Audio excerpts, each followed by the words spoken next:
Are we all excited that racism has ended? It's finally been done. People have been trying to deal with this for 100 plus years, possibly even longer than that. Who knows how long people have been trying to deal with racial conflict? And they've been dealing with it as long as there's been white people. as long as there has been conflict between people of different backgrounds in the first place, then there's been people trying to solve it. And it seems that corporate America is finally doing it. It comes from the most unlikely of places. Corporate America, BT, and the Bank of England have solved racism. That's a crack squad right there. It really is. And wouldn't you know, all it meant was to solve racism was to stop hiring white people. There you go. Stop hiring white people for jobs, and racism goes away. And I'll get into the details of it just in a moment. But so in America, there's lots of racial tensions. There's lots of racial problems, and people have known this basically since the country was founded. The founding fathers thought that the slavery problem was a problem. Obviously, it ended up erupting into a civil war. And then since then, you had segregation, you had civil rights in the 1960s, before that Jim Crow. There's been lots and lots of racial problems going on in that country for as long as it's been around. And people have always been trying to solve it. And people like totally not grifter Ibram X. Kendi, who yesterday Stelios and Lewis Brackpool spoke about. Excuse me.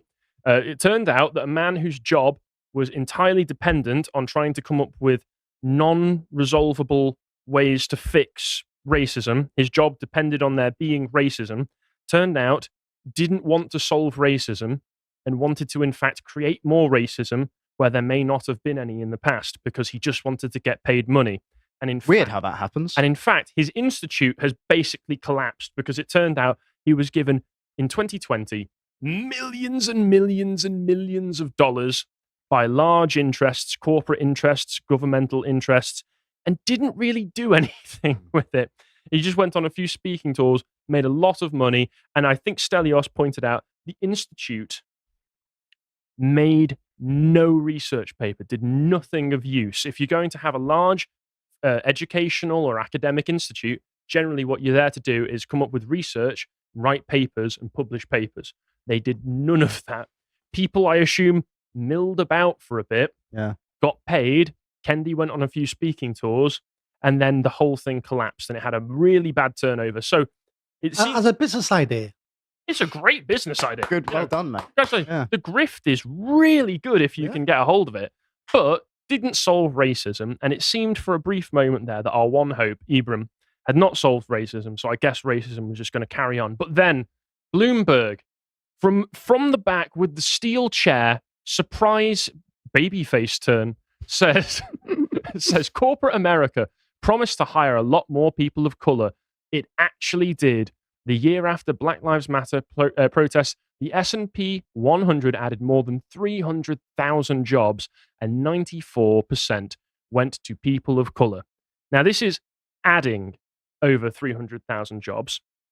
And as we'll go through in the article, a lot of the jobs that were added and filled by these people of color, were mostly in the lower levels. Mm-hmm. They were laborer jobs, baseline office jobs, those sorts. So what it seems to me, and this is just my speculation going out there, they might have just created a load of do-nothing busy work jobs so that they could hit some quotas. And articles like this could be published. And I just want to congratulate whoever did the graphic work on this article. Oh, is it not working? Here we go. Yeah. And look at this. As you scroll through, so here's the big mass of people, just a load of atomized individuals all grouped together. But then we can see this rather worrying turn. This doesn't fill me with dread. Racial sorting. I know. Favorite. Racial sorting. And then if we scroll down a little bit further, we can see that actually people of color aren't just one big homogenous blob. And it breaks it down into all of these others. I was rather surprised to find that Hispanic people are the ones who've made up the vast majority of these jobs allocated to, earned by people of color. Because we've got 23% of these new jobs went to black people, 22% to Asian, other races, which I would assume means some kind of, I don't know what that means. Perhaps mixed race, perhaps South Asian, and because Asian is such a broad category, maybe Pakistani and Indian people. although I suppose they're probably the ones going to the head jobs these days. If you look at the tech business, 6% went to white people, and Hispanic people got 40% of it. So quite impressive. And if you go down, if you just keep it like, once again, it's one. Honestly, it's quite impressive, this level of visual design that they've done for it. But as you can see at the bottom there, these less senior roles, sales laborers, service workers, and others, is where the vast majority of these people have gone into. We've got professionals, roles that typically require degrees. All of a sudden, you start to see the ratios change. So, in these less senior roles, that's where most of the Hispanics went to. Professionals, that seems to be where most of the Asians have gone into. Managers, if we see here, once again, Asians. But at the executive level, it's still majority white people going into these. And I'm not saying that that's a bad thing. I'm not saying that's a good thing. I'm saying it's a perfectly neutral thing, that people should be allocated in whatever role is best for them in a merit-based system. But this entire article, the thing that I find interesting, although not at all surprising, is that the entire thing is a celebration, essentially, of we hired less white people. It's not a celebration of record profits. It's not a celebration of new ways to do things. It's not a celebration of new business techniques that allow people to be more productive. It is a celebration purely of, look, we got less white people, primarily in the lower roles, in these less senior roles, where we've got not a plus, we've got a minus 18.8 thousand people. The screen might be a bit blocked because there's a camera in the way. Which basically means at the roles where people are most disadvantaged financially, we have made it more difficult for white people to get the job, more difficult for them to be able to earn a living wage for their family. We've increased the competition for them, presumably suppressing wages, as always happens when you open up these markets to more competition.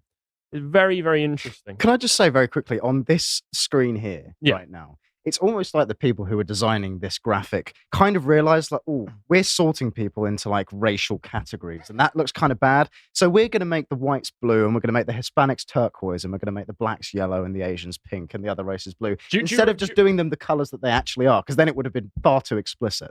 Yeah, do you reckon that they were like, oh, well, we want to use yellow, but you can't use that for the Asians. Yeah, we'll have to put it on black instead. Yeah. Maybe they're going by race of person that people in that group are most attracted to, generally speaking. Perhaps that's what the information they're going off, because I know that I think Plenty of Fish and other websites have released that kind of information. White's most attracted to blue people. Yeah, I mean, sorry, I've been replaying Mass Effect. Yeah, who was the main audience for the Avatar films? Well, almost certainly guilty white liberals, presumably. So yeah, we've just got multiple ways of breaking all of this down. And then it goes to the normal article. So I just wanted to highlight, before I get into the nitty-gritty details, just the excellent graphic design that went into all of this, and just how ominous. It really is. It really is quite ominous when you get this. It's quite funny. And then, boom. Segregate. It's like, yeah, you're right. It's like they've got a big red button that says segregate. It's very, very amusing to me. But can I just say, like, this graphic right here is so telling, because this I think is actually how progressives see the world. This is the distinction that's meaningful to them. It's white and it's people of color, which essentially just means non-white. They regard non-whites as being a homogenous block, which is in itself, not to be cliched, that is race. That is a racist view of the world. Well, it's also, once again, it's another case where you can just they'll just say, great replacement, racist conspiracy theory. How dare you even bring it up? You're an anti-Semite if you say that. They will use every insult under the book, but then they will proudly highlight in large articles like this how actually we've disadvantaged whites at the lowest rung of the corporate ladder. And here's why that's a good thing. And here's why that is a good thing. There is no information whatsoever on any of the companies mentioned in this article of talking about how it's actually improved profits, improved motivation, improved productivity. It is just, look at us, we've hired more people who aren't white than we have white people. That's the entire. I'd go one step further. I think this whole thing, I would imagine, is a con. They're playing with figures. Oh, we'll be possibly. I think I believe the figures. I think they're playing with figures. I think they've gone, right, we need to look at what we've done. How can we put ourselves in the best interest? Look what's happened naturally. Right, we'll pretend that's by design to a certain extent. We'll pretend that's what we've done as the American business. No, I think there has definitely been a concentrated effort in trying to organize this. I'm sure they have, but you can explain that. You can explain a lot of this. So let's look at the less senior roles. Less senior roles, Hispanics, Asians. You can say the vast majority of them may be immigrants. Yep. And all got a great education, all got a great work ethic. You might look at the decline in the whites and say, do you know what? Schooling is poor. Their aspirations are poor. They're losing those jobs now to people who work harder. Being actively targeted by. And the ones who are doing well, they're now in a professional level. They've been promoted. There's ways of spinning this no matter whatever your agenda is. There is certainly something to be said for the fact that the figures that this is all taken from come from 2021, which they used fudged figures from 2021 after the COVID lockdowns of 2020 to try and fudge the number of new jobs that Joe Biden had created, because of the fact that lots of people lost their jobs or went on extended breaks and hiatus from work as a result of the lockdowns. When these jobs got refilled again, no new productivity, no new jobs were actually created. They were refilled, and they used those figures to pump up the numbers of these are all the new jobs that Joe Biden has created. He has created a striving and thriving economy. That's what they do, and this is certainly part of it. I can agree with what you're saying there, but they all say this article just goes straight back to mass protests sparked by the murder of George Floyd led to a flurry of company promises, both specific and vague, to hire and promote more black people and others from underrepresented groups. And one of the reasons they wanted to do that was to address stark racial imbalances in their workplaces. But when you look at the underlying reasons why, it brings up this: the U.S. Equal Employment Opportunity Commission, which requires companies with 100 or more employees to report their workforce demographics every single year. Bloomberg obtained the 2020 and 2021 data for these companies, which have been submitted to them, and that's how they got all of these figures.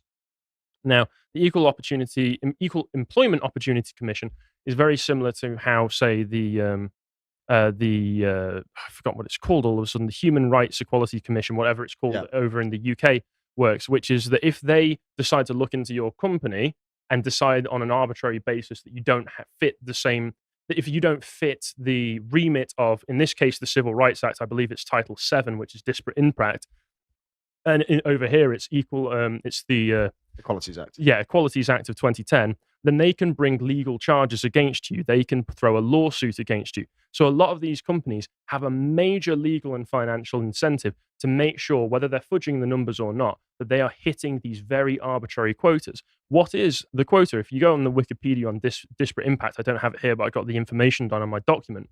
They talk about the uniform guidelines provided a simple rule of 80% for determining a company's selection system was having an adverse impact on a minority group. So once again, there's no data being taken in to say, actually, this is how it's objectively and concretely hurting people. It's just that we've come up with an arbitrary number of you need to be hiring 80% of the most hired people in a particular group, mainly white people. And if you aren't, then somehow that's causing harm to people. And once again, merit, the ability and competence of the people that you're hiring doesn't ever come into this. It just comes into equity. Yeah, it comes into equity. Get the colour fob out. How brown are you? How affected are you? That's the only rule they're going. It does mention, just to be clear with it, that since the 1980s, supposedly the courts in the US have questioned the arbitrary nature of the 80% rule and made the rule less important than it was when the uniform guidelines were first published. But it's still very much, I can imagine the people who are actually administering this within these commissions are still thinking in that kind of arbitrary manner. It doesn't pass the sniff test for me, so I'm sorry, we're going to have to throw a lawsuit at you. And that's what all of these departments are, all of the HR departments, all of the compliance departments, purely there to make sure that you don't get a gigantic lawsuit thrown at you from the federal government. And that's the crucial detail here. I mean, it's said, like AA, for example, says about how culture is downstream from law. And I think instances like this are a perfect example of that. Because this stuff is, I mean, sure, there is a cultural pressure to conform to the narrative, but there is also this legislation behind it, which actually, it's an imposition of force on companies and businesses to sort of move towards this pre-specified end goal. Yeah, it is interesting, but most of the article, the actual details of it, go through a lot of the information that I've already covered. But I just want to go down to where is it? Here Here we go. They say, it's interesting if you're a leftist publication or share the leftist values, you're allowed to say things that you or I would never be able to say without being accused of being some form of phobe or ism. So they point out that the country's shifting demographics were at play in the broader trend, said Elise Goud, a Labour economist at the Economic Policy Institute, a think tank that studies policies for low and middle income workers. Many people just starting out in their career are from growing Black, Hispanic, and Asian populations who are entering the workforce just as more tenured white employees retire.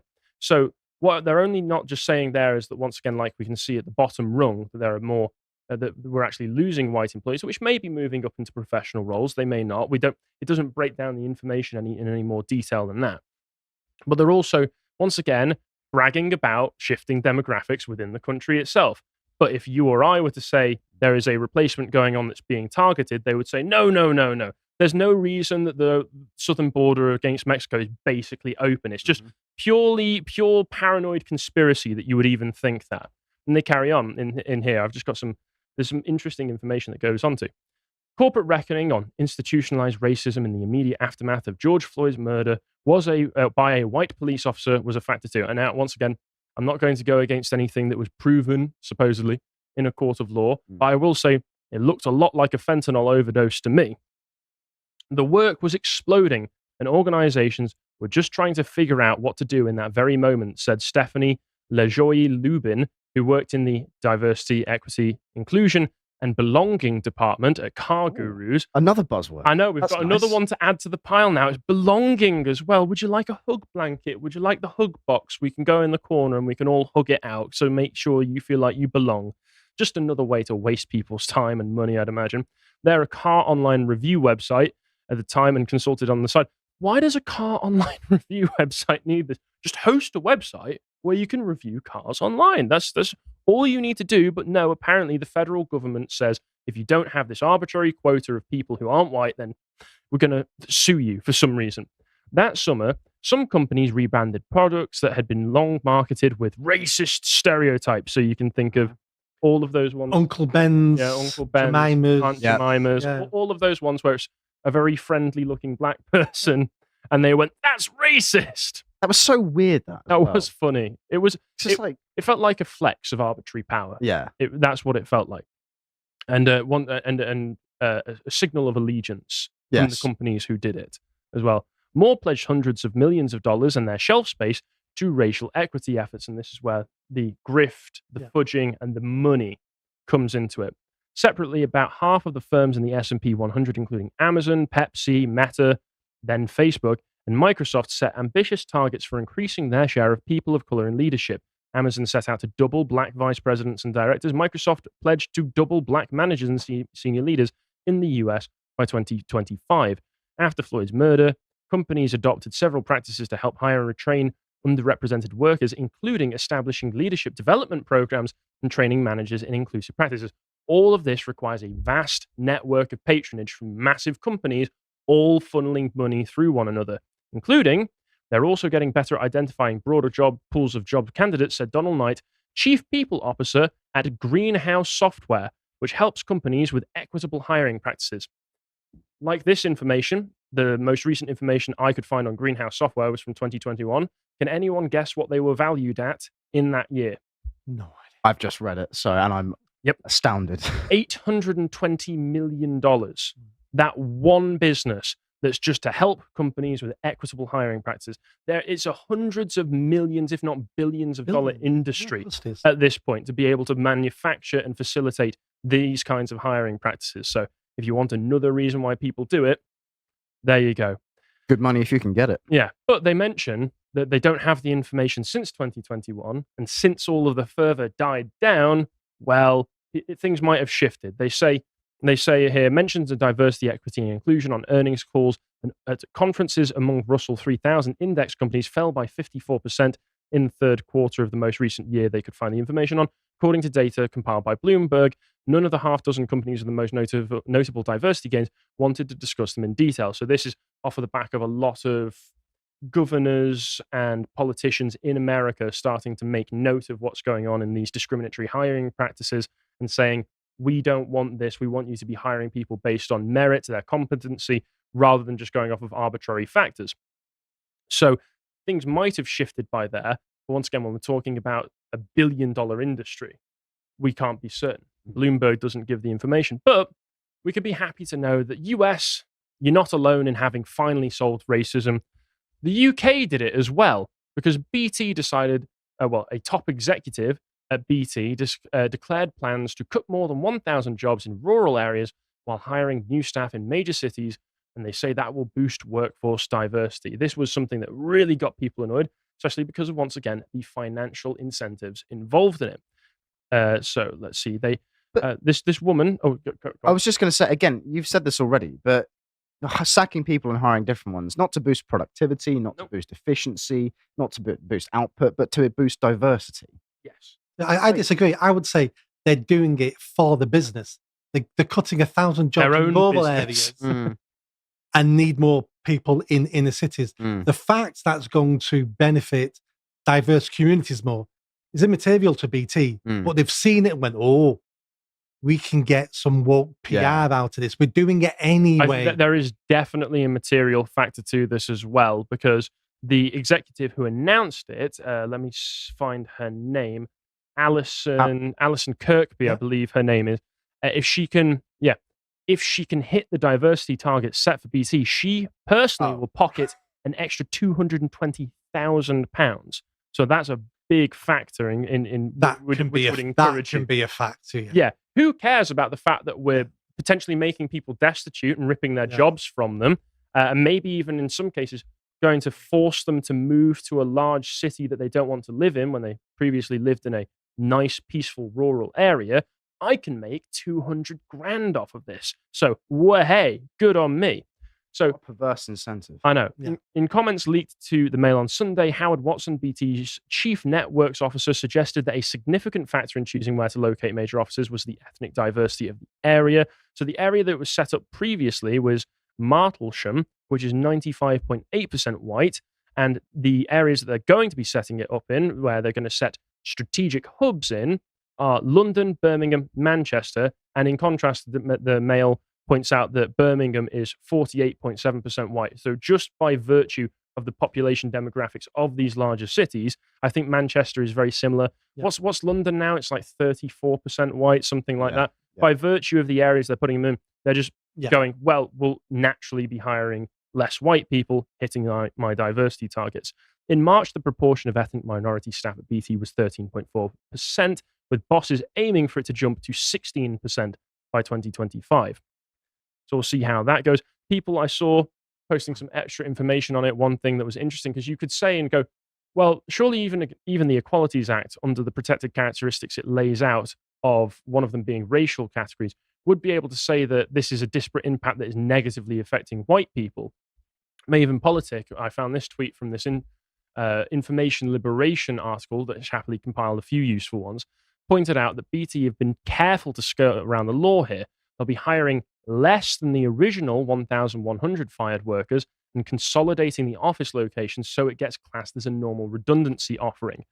But the new hiring locations are chosen explicitly because of diversity. So they've managed to skirt around any potential legal troubles with the different classifications. And then just to end it off, Bank of England, once again, in the rear guard and the charge to finally defeat racism, says that they are launching a hunt for unconscious bias in the finance industry, where the bank's Prudential Regulation Authority and the City Watchdog have proposed a raft of new rules that will require large banks and insurers to report diversity and inclusion data to regulators and set new targets to address underrepresentation. Honestly, I would be shocked if they weren't already compiling that information, because either they, like you say, these people, they never make a change without having agreed to it 2 years in advance. So they probably already knew this. They've probably already been compiling it and probably already making changes in the lead up to it already. Under the plans, companies in the city would be mandated to develop a diversity and inclusion strategy and collect, report, and disclose data on characteristics such as disability and ethnicity on staff, all of which we need to really hammer home the point that every single one of these big changes will all require new departments, new jobs full of pointless people who don't get work anywhere else because they went and did a sociology degree. We need to put them somewhere. We need to pay them for something. And guess what? They'll get paid a hell of a lot more than you or I get paid in a year to do this. Great. Thanks for the white pill, Harry. Yeah. I'm sorry. It's true. It's just true.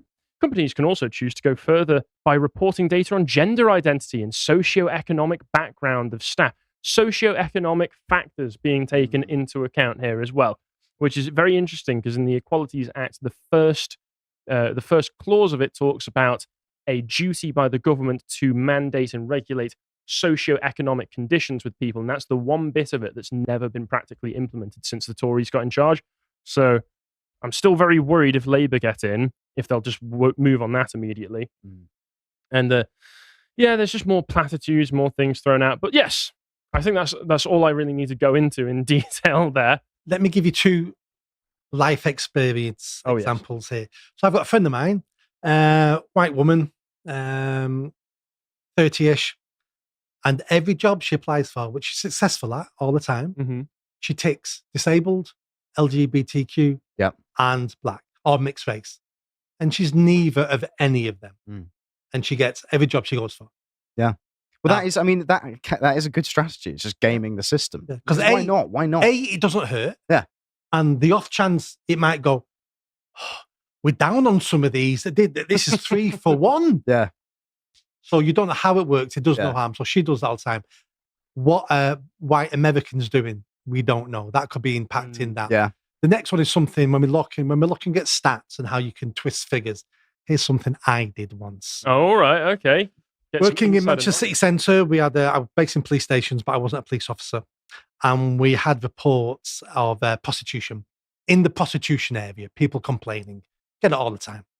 But some new flats have been built. So now they're complaining, they're looking out at sex acts in the entry. Now, 20 years, this problem's been there. People who live there a long time don't complain anymore now. And basically, we're doing nothing about it anyway. But some new residents moved in and started complaining. And it was like, we need to do something about this. Not solve the problem, but to shut them up. Yeah. So I was asked, right, look at this. What are we going to say to them? So I looked at last year's figures. So last year's figures, we had 6 complaints. This year's figures, we've got 4 complaints. So I wrote to the complainant saying, we take on board your complaints and we're doing so much in the area and we're doing it. But just to let you know, over the last year, we have reduced the problem by 50%. Amazing. True. Yeah, lies and statistics, as they say. Yeah, that is impressively sneaky. I wouldn't have expected that of you, to be honest, Nick. Oh my goodness.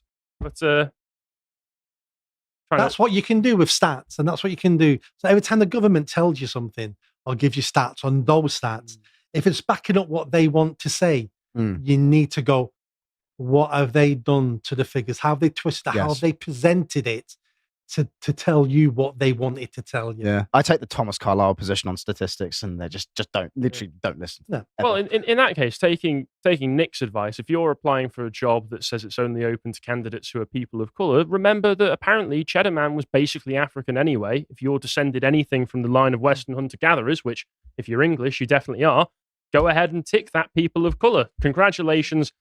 Job starts Monday. And it's risk-free. Because let's say you're as white as us 3 and you tick black, mixed race. Do you think someone at interview is going to go, hold up, what exactly are you? And if they did, how dare you? Ching, ching. I'm having you in court, mate. So it's risk-free. In fact, you may get a payment if they challenge you. Are you LGBT? You don't look gay. Ching, ching. See you in court. You've ticked disabled. I didn't say wheelchair.